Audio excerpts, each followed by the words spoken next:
My name is Anya Salama. I live in New Jersey. I am 53 years old. I am married and have a 12-year-old daughter and dog Jake.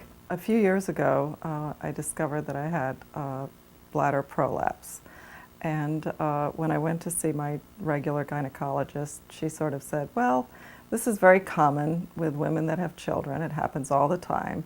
And it's not that bad. When it gets really bad, then come back and see me and we'll do the surgery. And I wouldn't say that it was something that impeded my life in any significant way, but it was uncomfortable. And after about a year or so of this, I found out about Dr. Culligan, who is a uro-gynecologist and specializes in this type of condition, and I went to see him. And at first, he also said, listen, you're not that bad. Why don't you try some exercise? I did a Pilates class and see if things stabilize or improve. But I found that I'm very athletic and I spent a lot of time playing tennis and golf and walking, and I found that after exercise it was very uncomfortable for me. So rather than wait for the prolapse to get worse, I just sort of thought, this is a quality of life issue for me. Why don't I improve it right now? So we scheduled the surgery with Dr. Culligan, and I had it in January, and I'm extremely pleased with the results. I questioned Dr. Culligan extensively about how he used the robot and why he felt the robot was so useful.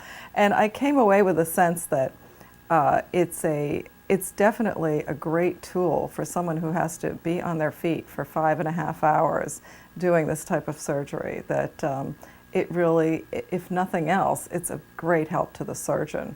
And yes, when you're under for 5.5 hours, you want to make sure that whoever's performing the surgery is as comfortable as possible. So the morning of the surgery, we had discovered that I probably needed a few other things done as well as the sling. I was going to have a partial hysterectomy. One of my ovaries was going to be removed. And I had 2 fibroids, which we knew about, but really had no sense of how large they were until they went in. And when I woke up, they were all kidding me, because these fibroids that I had, apparently one was the size of a golf ball, one was the size of a peach, were so big and so hard, they had a really hard time pulling them out. And this ended up taking up a lot more time than they had envisioned for the surgery originally. Of course, after all the effects of the medication wears off, the next 24 hours, you're feeling quite a bit of pain. But nothing, nothing unbearable. Now that it's been, I think it's been 9 months since the surgery, I think well, first of all, I don't have the problem of going to the bathroom and feeling like everything's going to fall out. So that's, psychologically, that's a huge thing. But also, I just feel like everything is back where it should be. As I feel like I had a facelift in a certain spot, and it feels great.